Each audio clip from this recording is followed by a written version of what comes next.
It's kind of like, oh shit. So we finally get to see a snowspeed level. That appears to be the case, Darwell. That does appear to be the case. Or maybe not. Nope. Or maybe not. Oh, wait. What the hell is that thing? I don't remember this.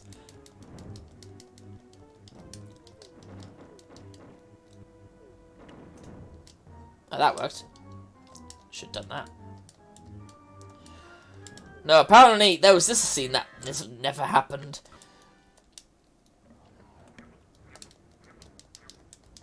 It's the part where Luke has to fight his way to his Snowspeeder. Yes, because even though they showed them in the 8080s, apparently they had already gotten here. And through the shield.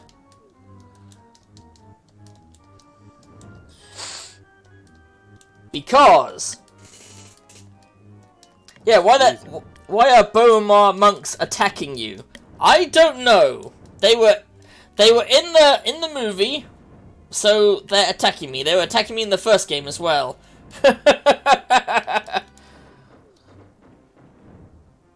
Yeah, that's what I thought as well. There were even things from Return of the Jedi in the first game as well. So they just, like Darwell just said, they were in Return of the Jedi for start. So why the hell are they here?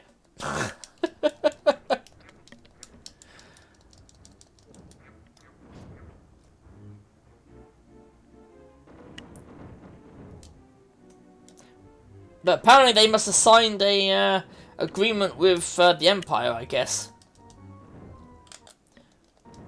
Don't ask me what that agreement is. I didn't make this fucking game. So that was just hilarious. The fucking thing exploded. But yeah, that's the way the adventure path was designed. Is that you're meant to fail all of your shipping cargoes. And the GM had to tell us this ahead of time because he said last time he ran this adventure for someone, someone got really angry that they couldn't succeed at all, like it was an impossible to succeed situation. And I was kind of like, well, in one aspect I can understand it, but I wouldn't try starting a fight with you over it because of course it's done for story reasons, you know. Like, we have to become desperate enough to do what our next mission is.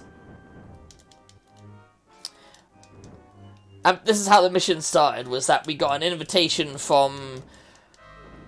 Depending on the backstory, I know him already, but he was a person who worked for the Space Triad, essentially. And he... Of course there's a Space Triad. He wants a new technology that's been developed. And that technology is what I essentially just call the TARDIS, because that's what it is. That technology is basically it allows you to create a small compartment that can fit a much larger space inside of it.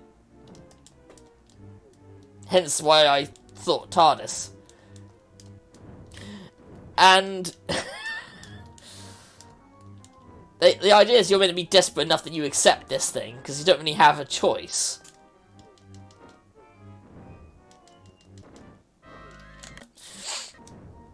You don't have a choice at all in the matter, so you have to accept this job. Because it's going to pay well, and you're about to lose your job. However, because the person's on holiday, they can't fire you yet, so you have to try and quit before they fire you. And being a corrupt corporation, trying to quit the job is needlessly tedious.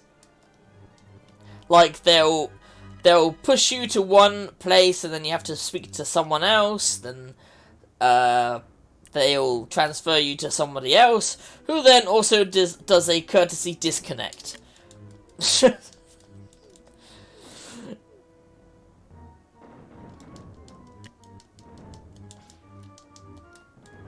So we had to do a skill check to get around that first. Jesus Christ. And we have to steal this starship, basically. They were saying, now normally the security is tight in this area. But not if you are a member of the stockholders. And with your generous severance package, you get the chance to get stock in the company. So that's what we did. We got a stock in the company so that we had a reason for being there, basically. So now we have to steal this thing.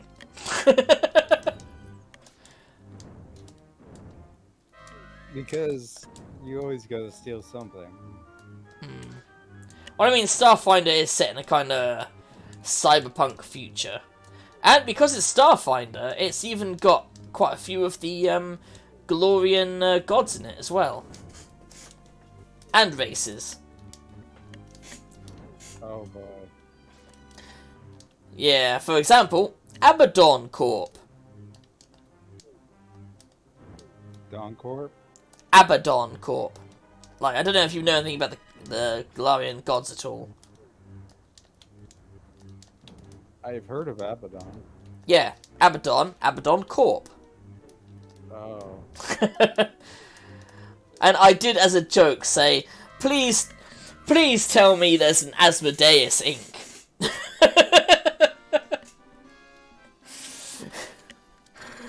Unfortunately, no, there isn't. The people who follow Asmodeus instead made up a military, so they're a mercenary group. But the guys in chat with me did say they would love to see if they were if they had business cards that said Asmodeus Inc. The devil's in the detail.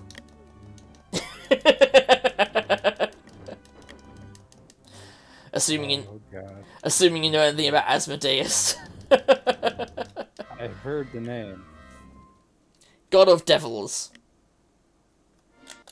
Oh. Hence, devil's in the detail. The devil's in the details. Plus, they're very into contracts as well in the Galarian world, so it kind of makes sense. It would be like the devil's in the detail. Fucking hell! Everything just blows up and hurts you. Don't you just hate that?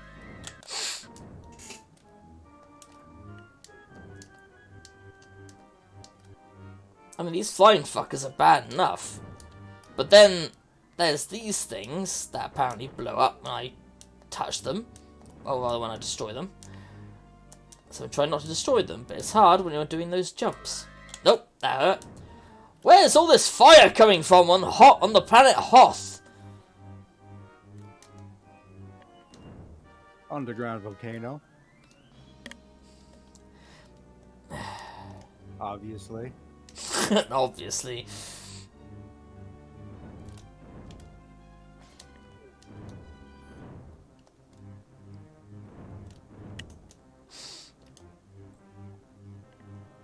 But yeah, basically we have a mission, which is to steal this thing. So far it's worked out fairly well.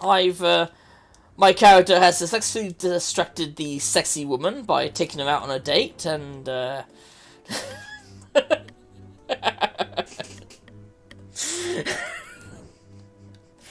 have nothing to say about that. well, the thing that will make you laugh, right, is that she's an Azimar. What's an Azimar? They're like an angel kind of person. Like, they're part angel, part human. Oh, just like my avatar. Yeah. Well, they don't have the wings, but they have, like, the heavenly glow and the skin and so on. Not like my avatar. And they, well, definitely the pale skin. And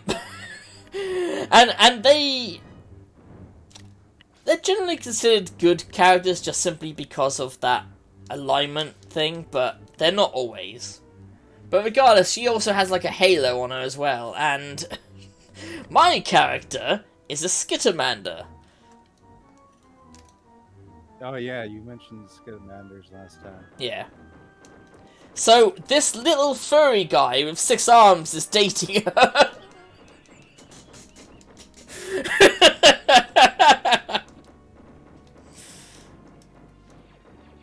Successfully distracted the sexy lady. Yep. By being an adorable Skittermander.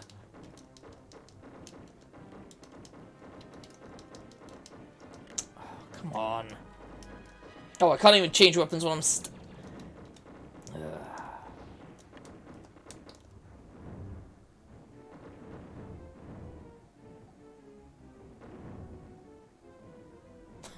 That worked. Yeah, I completely forgot that blocking with the blade blocks everything. Even things that arguably a lightsaber should not be able to block. Like fire.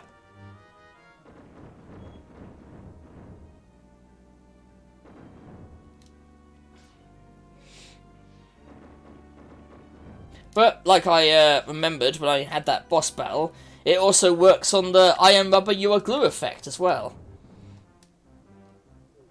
Hmm. There you go.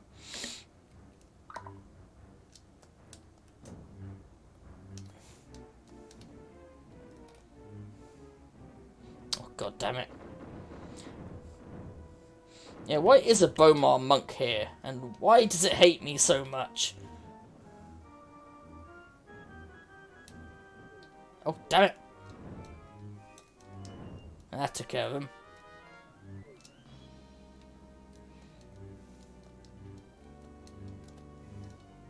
Ah, fuck it.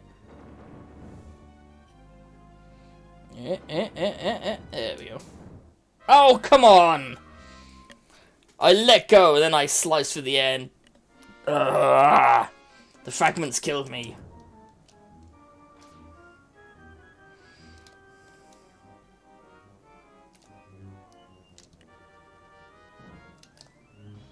I'm so good at names. Well, you know.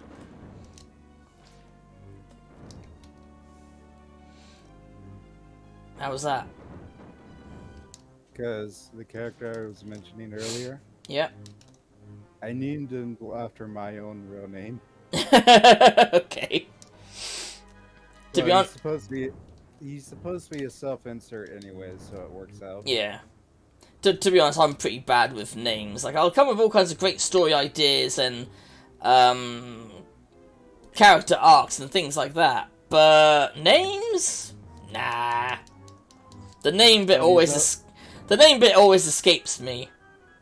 He's also got a sister, a younger sister. A sister. So you have a sister. Your thoughts have betrayed her too. Or maybe I shouldn't reference Rise of the Return of the Jedi until I actually play that. Not quite yet. His Mm. sister's name is Miyuki. Uh-huh. Of course it is. I'm like, yeah, I'm so good with names. We have a French name and a Japanese name. Well, maybe it's just like maybe it's just like Luke and Leia. They were raised completely separately and even had a kiss together. No, that's the weird part. My characters live together as family. So how'd you get a French name and a Japanese name together? Parents of mixed race, perhaps? No, the parents just came up with weird names. You know, that's reasonable as well. That's probably reasonable, especially like, I was watching like the first season of Taskmaster yesterday with my friend, actually, because we hadn't, well, I hadn't seen the first series of Taskmaster yet. I've seen a lot of the, more recent series, but I hadn't seen the first one. And one of the challenges was they had to be introduced to all these different Australian football players, and they had to remember their names.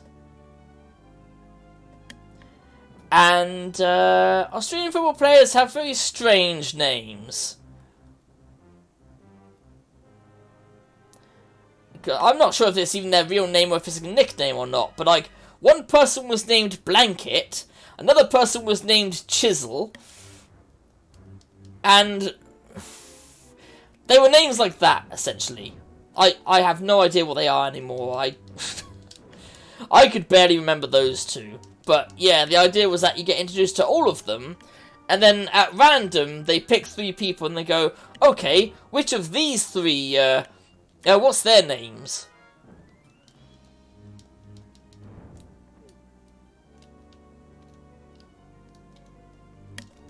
And I swear it was impossible. Well, actually, it kind of was, because everybody had remembered one name, but they didn't remember all the names. They just remembered one name from one of the people.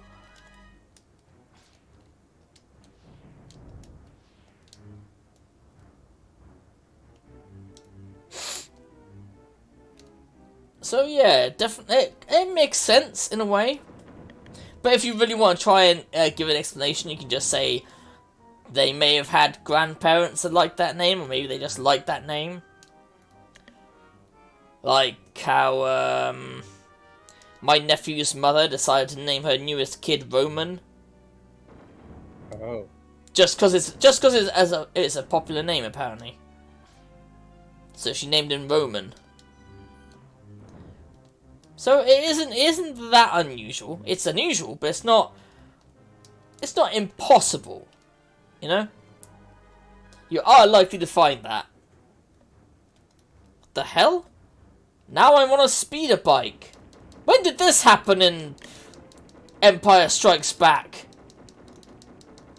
When did you get a speeder bike? Just now! But that's the question I'm asking. When did this happen in in Empire Strikes Back? Creative liberties. Not to mention, it's like a speeder bike from Return of the Jedi, but without the long thing at the front. Exactly. Darvel, are you seeing this? The chances are I might have disappeared by now, but are you I feel like I'm going insane.